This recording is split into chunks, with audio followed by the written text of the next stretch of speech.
Hello, welcome to the Basketball Soapbox. I am your host, Daniel Daly. This is episode 38 as we get into early playoff preview here.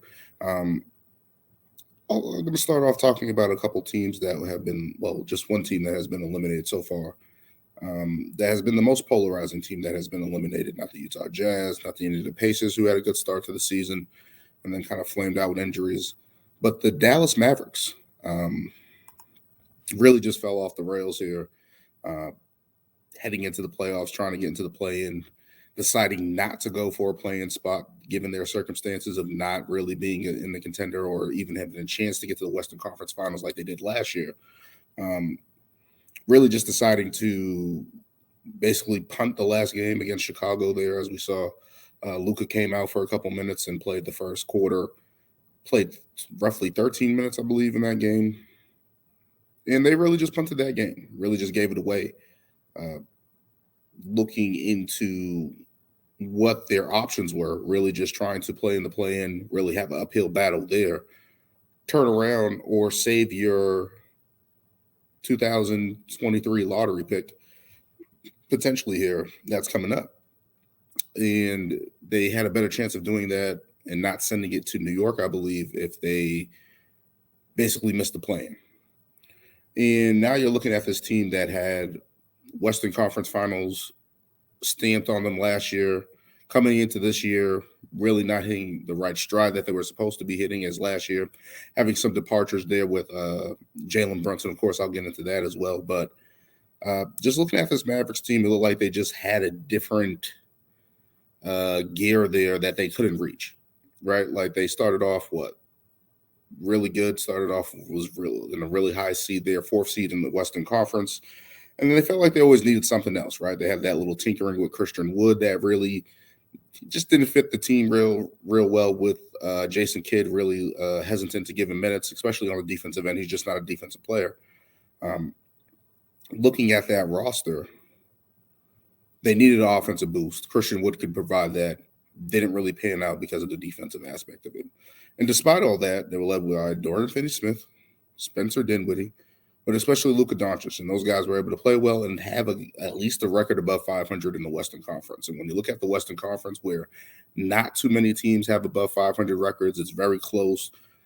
The Mavericks were one of those teams. Obviously, they needed something, and people started rumbling, hey, Luka's getting disgruntled. They need to make a move here and there. And they did make a move. They ended up trading for Kyrie Irving, who has been polarizing himself, especially this year. The Nets were playing well, and then Kevin Durant went down. Everything started falling down a little bit around him, and he requested a trade. Then Kevin Durant requested a trade. Everything blows up in Brooklyn, as we saw. He gets traded to Dallas for Spencer Dinwiddie and Dorian Finney-Smith in the first-round pick. And he heads to Dallas with all the expectations in the world that this is going to at least help them get into playoff mode, push their playoff chances, help them in that direction, right? Like, I get it from that standpoint. You get a talented player like Kyrie Irving into your roster, you expect him to 25 points, the 5 assists, 5 rebounds, and somebody that you can play next to Luka. They score the ball, everything's fine. But they didn't really look at the dynamics of these two right there. And I think that was the misstep of the Mavericks. Understanding that you're bringing Kyrie Irving in, you're losing some type of foundation with your defense when you give up Dorian Finney-Smith and Spencer Dinwiddie, who can help a little bit there. But Dorian Finney-Smith was really the guy that was switching, guarding the other team's best player, able to switch, able to provide help, and being that guy to help off of Luka and being able to basically shield these guys a little bit from getting attacked. And especially a team without any rim protection. Now you don't have any perimeter defense. Teams are constantly attacking them. We saw that over the last stretch since the All-Star break. Teams were just attacking them. Kyrie Irving, Luka Doncic, who was ever out there in the backcourt, they were going to get attacked, especially with the weak defense that they had. And that's something that we all knew going in, right? Like, we knew that pairing wasn't going to work in terms on the defensive end. And especially now that you add health, Luka missed some games, Kyrie missed some games. They were really never together to build a rhythm there. And go forward and see what this team really could be. They were under 500. That's not something that they traded for Kyrie Irving. That was not the expectations that they desperately had. But when you look at the outlook of it, They couldn't defend. They couldn't get stops, especially close in games. We saw it against Atlanta when it was close in the game, and Kyrie Irving fouled Trae Young at the end of the game. Like, we've seen that a little bit there regarding these players, right? Like, defense wasn't their calling card, and especially with no rim protection in this league, you're going to lose. You have to have some type of rim protection, some type of perimeter defender that can switch out and help those guys when they're getting attacked. When you got one guy like that, you can kind of shield it a little bit with your defense with switching and helping and shadowing and kind of just zoning up a little bit on their side of the ball. When you got two guys that can guard, it's going to be pretty bad. Like, that's not going to help. They're going to look bad, and that's what Dallas was. They were bad down the last stretch of the regular season. Like, there was no question about that. And, of course, when you look at the Dallas Mavericks, who have been, as I talked about in my last video, have been free agent turmoil, building star power turmoil. They got lucky with Luka Doncic and drafting him, right? That was the one thing that they did. They definitely got Luka Doncic. Everything was going to look right from that standpoint. But overall, when you make a trade like that, you're wondering now what happens with Kyrie Irving. They don't have him extended. They don't have him on a contract right now. He's a free agent in the offseason. And you just gave up your picks. You gave up some stability. You gave up two players, valuable players now, to your team. Where does that lead you? Where does that leave you right now? And Mark Cuban hasn't been as committed to Kyrie Irving in his last comments there. It seems like they're heading in a direction where it's like, hey, maybe we can get some cap space there, whatever the case may be. I'm thinking more logically a sign and trade. Maybe something can happen there with Kyrie Irving. In my head, I'm just thinking of a couple teams that can probably take a chance. Miami, Kyle Lowry, probably Tyler Hero, throw some guys in there, whatever the case may be. Maybe you try to get Bam Adebayo. That's maybe just something I'm just thinking off the top of my head, but something that can actually help them give Dallas a different dynamic. You actually add a defender with Bam Adebayo, somebody that can play pick and roll and actually defend on that end of the floor, especially as a big man in the Western Conference like that. He can do that. A different dynamic than Christian Wood. I'm just thinking that right there, that's one team there. Of course, Kyrie has been tied to LA. You think about Luka Doncic, where could he go? New York Knicks are an option, I'm thinking. Miami's, of course, an option. LA, one of the LA teams. Maybe that Kawhi, Paul George experiment isn't working as much. Sign and trade there. Something can happen there. You know, and I don't think Luka's going to be that person that asks for a trade. And I know a lot of people are saying that he's disgruntled and things aren't going well. They pay Luka Doncic a lot of money. They are invested behind Luka Doncic. They have just not been able to put anything together substantially behind him. And I think that's been the biggest issue. They haven't been able to build any foundational building blocks in regard to that. And you thought they had a couple players there that would have helped out, especially somebody that they could have just kept, which I'll get into in a moment. But Kyrie Irving's probably going to walk this offseason. Where does that leave the Mavericks? Leaves them without picks. New York has their picks. Brooklyn has their picks. Where does that leave them going forward? Now, do you think the logical thing would be to sign Kyrie Irving? If you do a sign and trade, at least you'll be able to get some assets or some players back in a trade. That would help you. I don't know if that's going to sit well with Luka. Maybe you can get something that's a little bit more foundational, a little bit more 3-and-D guys around him with a Kyrie Irving trade, right? Like, maybe you can do something there that would help bolster the roster around him, at least a little bit more depth-wise, right? Now, looking at Luka, he's recently just signed a max extension. He's early into that. Now, we've seen guys really ask for a trade or get traded. Donovan Mitchell, that just happened with Donovan Mitchell. We can see guys get traded. It's not out of the realm. It doesn't matter the salary cap number. We've seen Russell Westbrook, John Wall. We've seen other guys get traded. Will Luka be that guy to axe out? I don't think so. I think they're going to try to build around him and salvage this. I think Dallas is too big of a market. They invested too much in Luka Doncic just to walk away and then make a lackluster trade or get 3 cents on the 3 quarters on the dollar, whatever the case may be. I don't think they're going to be able to do that. But looking at Luka Doncic, it's like, who can play next to him? Catch and shoot guys, defenders like that, like athletes. You need to do something where you can get Luka in a better situation where he's not so isocentric everything's so reliant on him, or if it is relying on him, at least make it a little bit more structurally sound around him. And when you bring guys like Kyrie Irving in there, you bring other guys out there that really just aren't really working, not even from a team dynamics on the floor, it's going to be difficult to win. You're going to be in the same situation, and the Western Conference teams are going to be building. The Kings are building. Memphis is building. OKC is building. And you're not really better than those teams. I wouldn't even have to say that they're better than the Utah Jazz, even though they have a better record because of Luka. But in terms of going forward, in terms of building blocks, in terms of assets that you can look forward to or trade or whatever the case may be, other teams have more options, a lot more options than Dallas right now. And they could have imagined that they could have just kept Jalen Brunson in that. They could have just signed Jalen Brunson. Reportedly, Mark Cuban came out and said, hey, his parents got in the way and that stopped the signing and that stopped us from getting it to him and all this other stuff. And Tim McMahon, reporter for ESPN and the Dallas Mavericks, I believe he covers the Mavericks and Grizzlies or other teams around the league and stuff like that. But he said that they said to him, Jalen Brunson and his father said to him, they went to the office in January last year and said, hey, if you put the offer on the table right now, we will sign it. And that offer was 4 years, roughly $54 million. And they didn't offer him the contract. 4 years, $54 million. You're not killing your cap space with that type of move. You get a guy that's at least able to score, at least be able to play defense, and they didn't offer it to him. And when they didn't offer it to him, he outplayed his contract. We saw what he signed for the offseason, 4 years, $106 million to the New York Knicks. Everyone thought he got overpaid. Whatever the case may be, the Knicks are in 5th place in the Eastern Conference, firmly in the playoffs. Contrast to Dallas, 11th place in the Western Conference. Looks like you should have paid him that $54 million. Looking at it, in the grand scheme of things, you wouldn't have to deal with the uncertainty of Kyrie Irving. You would have had Jalen Brunson on 4-year contract. You can have moved other pieces around them because Jalen Brunson actually got his shots off next to Luka. Actually defended next to Luka.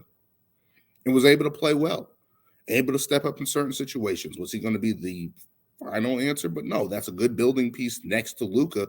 At least you got the guy that can get his own shot, create, play some defense, and be tough next to Luka in that backcourt where it's a little more difficult to pick on him. You have Dorian Finney-Smith with that. That defense is a little bit better there on the perimeter-wise. And all you have to do was sign a guy for 4 years, $54 million, and you chose not to. Now you're putting in scramble mode. Now you got Tim Hardaway Jr., you got Maxi Kleber. What else do you have with this team right now? And with the potential of Kyrie Irving walking, what do you have right now if you're Dallas? What do you have? It's really tough to look at it right now, and it's just like a bunch of uncertainty for Dallas. And they're in a pickle right now. I don't think Luka Doncic is going to ask for a trade, but I do think that he's going to start putting pressure on the organization to be like, hey, we got to do something here. We got to get something. You guys got to start building this team right. And as a franchise player, yes. Mm-hmm. The Mavericks kind of owe it to Luka Doncic to start putting the pieces around him. And I said it before and I say it again. It kind of reminds me of LeBron in Cleveland in his first stint. You start looking around like the John Travolta in Pulp Fiction. Like, yo, what's going on here? Like, I'm not getting the support. And people are saying that Luka's fat or whatever the case may be. People have been saying that, going at him and being like, he's not in physical shape all the time or whatever the case may be. He's too isocentric.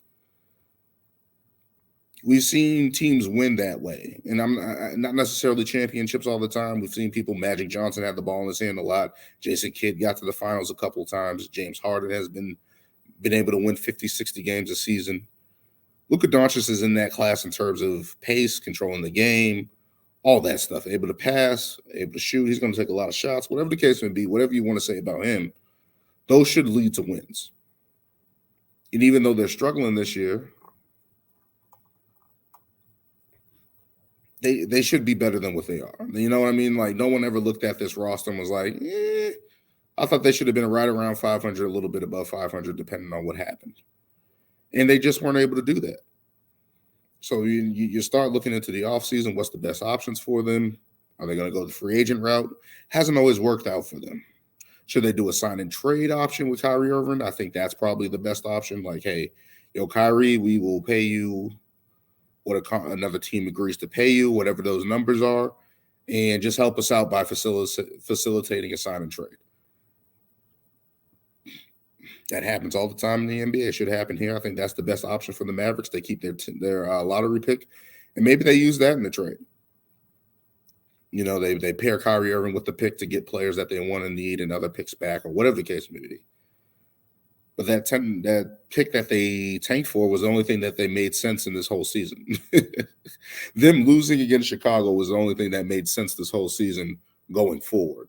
Like, all right, let's at least retain our pick. Maybe we have a little bit more options. Maybe there's a player we like, whatever the case may be. That was probably the smartest move for them going forward. Rather than trying to win, be in the playoffs, have their pick go to the Knicks, they have another pick now that they can use in a trade and facilitate and do other things.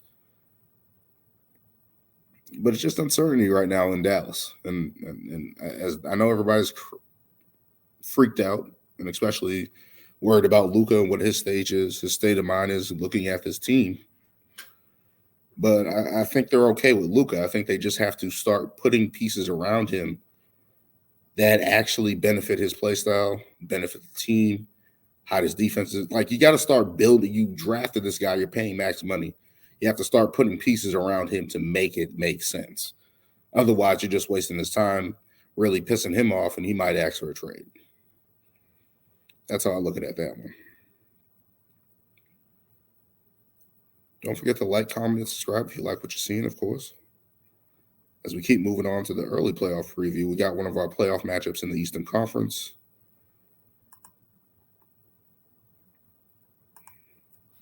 And then moving on to the Cleveland Cavaliers versus the New York Knicks in the first round. Styles make fights. These teams marry each other a lot. Play a defensive, gritty style of play. Offense slowed down to a halt. But dynamic scores on both sides of the ball for these teams. I can't wait to look at the matchups of this playoff matchup between the Cavaliers and Knicks. Looking at especially at the backcourt there, you got Darius Garland and Donovan Mitchell on one side. You got Jalen Brunson and R.J. Barrett on the other side. And, of course, Donovan Mitchell and Jalen Brunson matchup. These guys are two dynamic scorers in the NBA. You cannot say enough about both these guys here, especially Jalen Brunson, who basically came from Dallas and turned his play around. Really, really showing people what he's made of. And kudos to him. He could make an all-NBA team. People are kind of hesitant on that. Possibly he should be there. I'm not going to sit there and argue against people who sit there and say that he shouldn't have the spot. I think there's a couple other guards there that are better than him. But this guy has really stepped up, really led the way for the New York Knicks, and that's pretty much what they needed, right? They needed a point guard to kind of calm stuff down, kind of get a bucket, move things in the right direction. He's been able to do that all seasons. Kudos to him. Can't say enough about that guy. Like, he really has the Knicks, playing well. Has the Garden buzzing again, I should say. And looking at his play against the Cleveland Cavaliers, he's at 25 points a game with 6 assists. That's basically his numbers.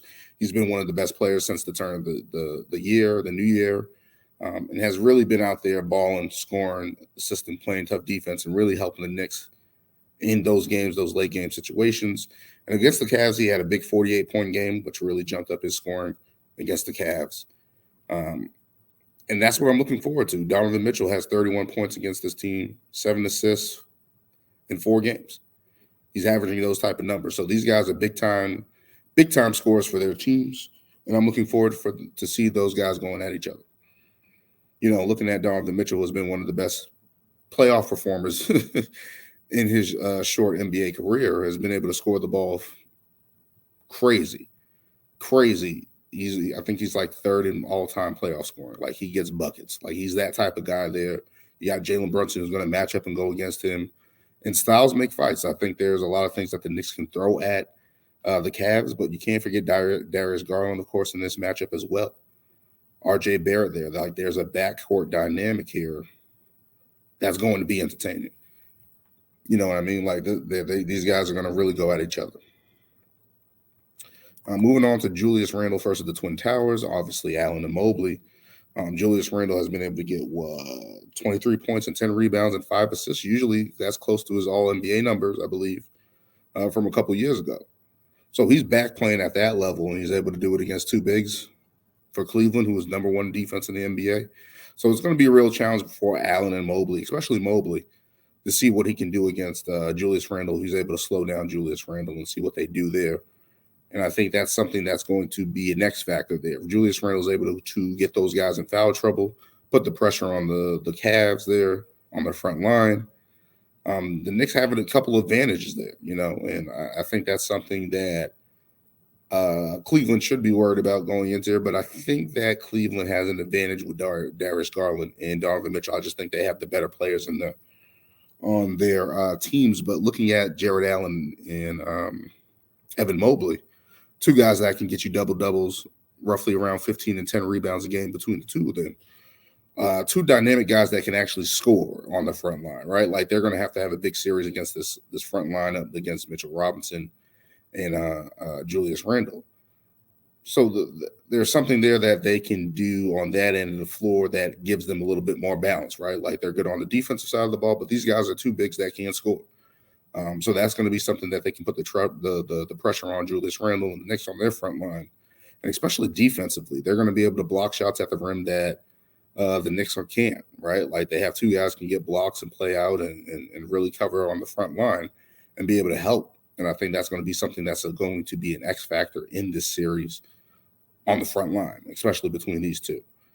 These guys are going to be great. They missed the game they missed the playoffs last year by a game because of the play-in. They just didn't have Jared Allen who came back, and it was just like I think the Cleveland was up in the 4th seed at that point in time, but they fell all the way out. They were able to have Jared Allen, able to have Evan Mobley, and moving forward, I think that's something that's going to benefit the Cavs. I think them being at full strength is going to be enough in that series. But let's look at another dynamic here. The Knicks bench versus the Cavs bench, a known versus an unknown right here. You know what I mean? You're looking at the Knicks who have Quickly, they have Hart, they have Hartenstein,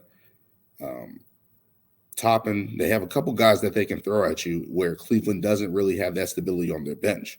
Karis LeVert, Isaac Okoro, Cedi Osman.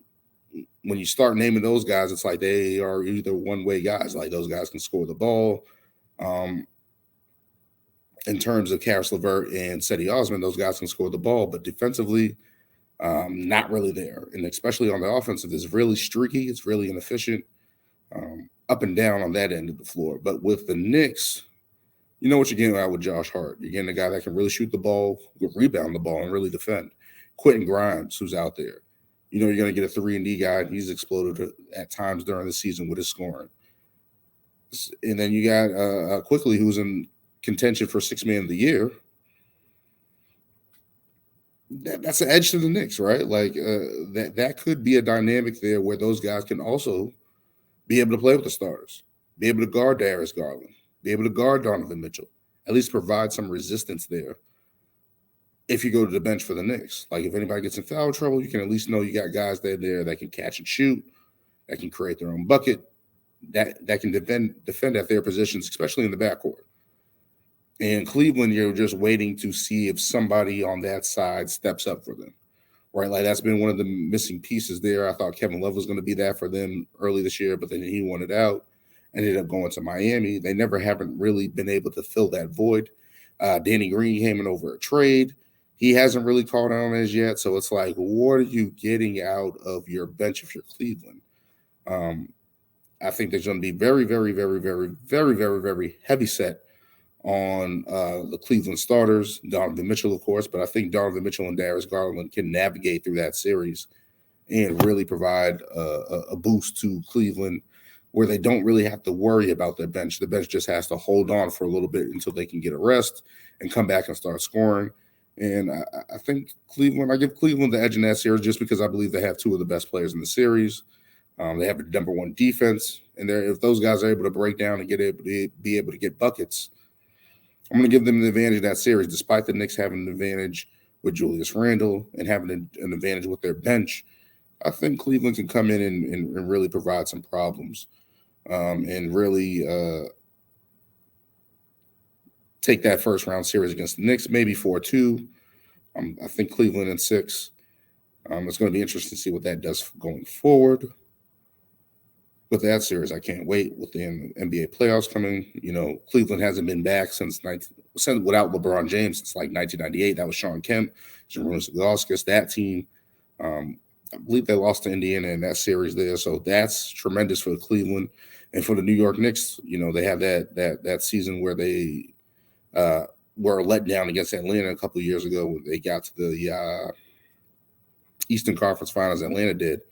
And that was kind of off the back of the Knicks, right? Like the Knicks came in, thought they were the hot shit, ended up laying a dud in the playoffs, and everybody was questioning them. So the Knicks are back. We'll see what they can do there. See if they're able to fight those demons. They do have Jalen Brunson. They have a little bit more of a dynamic team. So we will see what's happening with Cleveland and New York in the first round coming up. Don't forget to like, comment, and subscribe. As we're moving on into another playoff matchup, the Philadelphia 76ers versus the Brooklyn Nets in a 3-6 matchup here where we have Joel Embiid, NBA scoring champion. They already announced that as well. I believe he's going to be undoubtedly the MVP of the league as well as that. So that's big honors for Joel Embiid. James Harden has been an all-NBA type player this year, especially coming back from injury, has been 22 and 11, I believe, so far, and has been great in that regard. But this series is really the Mikal Bridges revenge series. This is a guy who was recently traded for Kevin Durant. Kevin Durant going to Phoenix, Mikal Bridges going to Brooklyn, and Mikal Bridges has come out gangbusters, scoring 27 points a game, right? Like he's really shooting the ball well. I believe on 47-37 splits from the field and from 3-point line. Like he's doing it. The Brooklyn has given him the ball. They trusted him and Cam Johnson. Like, yo, go out there and score. He's been able to do it. He's been killing. But the reason why I call this Mikal Bridges revenge series is because he was traded by the Philadelphia 76ers in 2018 for Zaire Smith in a first-round pick, sending him to Phoenix. And this guy went to Villanova in college, which is in Philadelphia, gets drafted by Philly, seems like a dream come true, and then they trade him. And when you think about it in the grand scheme of things, like how he would have looked next to Joel Embiid in that regard. A guy that really developed, can really defend on his side of the ball, that can really shoot the ball. Now he's able to create his own shot. So that development in his game, that's kind of what Philly needs, right? Even when those times when they had Ben Simmons and all that stuff like that, that's kind of what they needed, right? They needed a guy on the wing that can go get buckets. Jimmy Butler kind of, but this guy has a little bit more range. And they settled with Tobias Harris. And you can kind of see the missteps there, right? Like Mikal Bridges is on fire. It's going to be interesting to see how he plays in this series. He's really going to be the number one guy in the series. He has Spencer Dinwiddie with him, Cam Thomas. He has a couple other guys with him on that team there. And I think that's one thing that Brooklyn does have, right? Like they can throw a bunch of different looks at Philly. On the defensive end, they have depth, have multiple guys that can come in and shoot the ball. It's going to be a good test for Philadelphia. And, Mikal Bridges, having the opportunity to show out like that, it's going to be interesting on his end, to see how he comes out and plays. And hopefully he's able to have a good showing for Brooklyn, who have been who have had a past couple seasons of turmoil, right? So to see some stability, see some type of consistency, normalization, I should say, normalcy. It's interesting because this team was in turmoil 3 months ago, right? Like they had Kevin Durant, they had Kyrie Irving both wanting out. Steve Nash gets fired. All this other stuff happening with the Brooklyn Nets, and finally turning around. You start putting some pieces together. You got Mikal Bridges, you got Cam Johnson, you got Spencer Dinwiddie. You got a little bit more stable guys that just want to play hoop and go out and play. And with that, Jacques Vaughn doesn't have much of a headache. The only thing that has been a headache so far after that trade has possibly been the injury of Ben Simmons. Like he's just not available. He hasn't been available. He's probably not going to be available until probably next season already. So now when you look at it from that standpoint, despite all that, they're in the playoffs, firmly in the playoffs, out of the play-in, which they were battling Miami, trying to avoid that spot. They were able to do that. And the Brooklyn Nets are in a better position than the Dallas Mavericks, Miami Heat, other teams that people thought that they were going to tank to. I thought they were going to tank because it's like I didn't see a reason for them to continue playing, but Mikal Bridges, Spencer Dinwiddie, Cam Johnson, kudos to those guys for coming in and balling. Kudos to those guys, especially Mikal Bridges, but that can be a revenge series for him. Moving on to Embiid and Harden starting their playoff run again together after the last season where it ended terribly.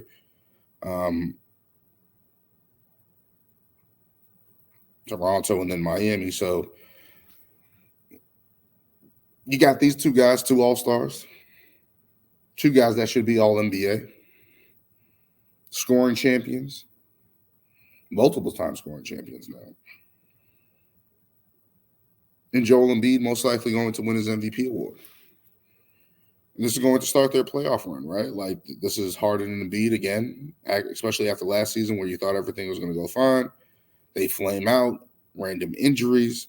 For the first time in a long time, both these guys are healthy. They're getting into the NBA playoffs. And, there's been questions there. I always thought Joel Embiid show up in playoff games and at least did his part to try to help Philly advance and lead. James Harden has flamed out. And that's kind of what everybody's now waiting for again, with a possible max extension on the line, multiple suitors if he decides to leave. Can he show up in the playoffs for Philadelphia and win? That's the last thing that we're waiting for James Harden. We know the accolades. We know how great of it he is as a player. Can you win in the playoffs? Can you perform in big-time games? Can you put that together is what we're waiting for. And that's kind of what we've been waiting for with Philly, right? Like, can they put something together to actually get to Eastern Conference Finals? At least. Now, they're probably going to be facing the Boston Celtics in the second round, so I think not. I don't want them to. Sorry, I'm a Celtics fan. I'm going to be a little selfish on this one. But when you're looking at Harden and Embiid, these are two guys that have failed to get to that next level despite how great they are, right? Like, and you can say that's team dynamics, coaching, them coming up short, whatever the case may be. These are two great players in the game today and have not been able to get over the hump in that regard. So you have these two guys together, two dynamic scorers, two dynamic players.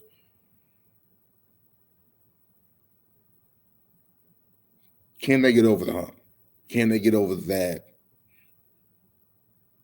curse, whatever you want to call it? Can they do that? Can they proceed to keep moving forward and stamp it on their resume like, hey, we're winners. We can do this. We can get by that. And finally, Doc Rivers was also a part of this. Ever since that 2008 championship in Boston, he has had playoff appearance after playoff appearance, blown leads, blown 3-1 leads that has been well documented. Can he finally put something together and get them over the hump?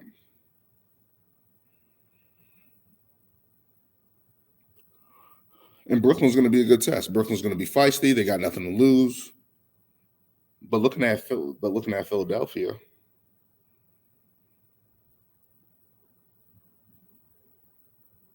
it's like, can you really get over the hump? That's the question. That's been the question with this team. Ben Simmons, they had Jimmy Butler. They all of these guys. Tyrese Maxey is now added. He's playing really well. coming off the bench, helping the team out when scoring, especially on the offensive end, especially for that second unit. So you start to wonder, like, just looking at the playoff run, I think they're going to get by Brooklyn just because they have the better talent. I think Joel Embiid is the best player in that series, of course, and they're just going to dominate them, overwhelm them. Brooklyn's going to try to put up a fight. I can see this going 4-1. But you're just wondering, outside of Harden, outside of Embiid, outside of Tyrese Maxey, who else is going to step up for them? George Niang, Paul Reed, Tobias Harris. He's the biggest question mark in all this, right? Like, can he finally step up and seem to earn his max dollars, right? You know what I mean? Like, that's the biggest question for Philadelphia. We know what they have with James Harden. Can he do it in the playoffs? We know what we're going to get out of Joel Embiid. Can he stay healthy? We know what we're going to get out of Doc Rivers. We're going to get tenacity, resilience. But can you hold a lead in the playoffs? Can you put that over the hump? Can you guys actually put together another winning team here in Philadelphia? That's the question, right? Like, despite how talented that team is, do they have a great bench? Depends on what night they want to use it. Can James Harden and Joel Embiid win 4 straight playoff series to get to the finals? That's to remain to be seen, and that's what we're waiting for. That's what we want to see.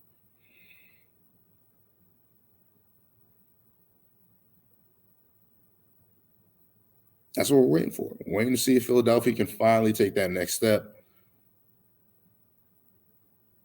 and continue building. And when you got a guy like Joel Embiid, who I predicted was going to be MVP this season, has come out gangbusters, played without James Harden and Tyrese Maxey there for a little bit. Seems like he's ready for the playoffs. Seems like he's ready to go. Can he stay healthy? That's a big question. We shall see. We shall see.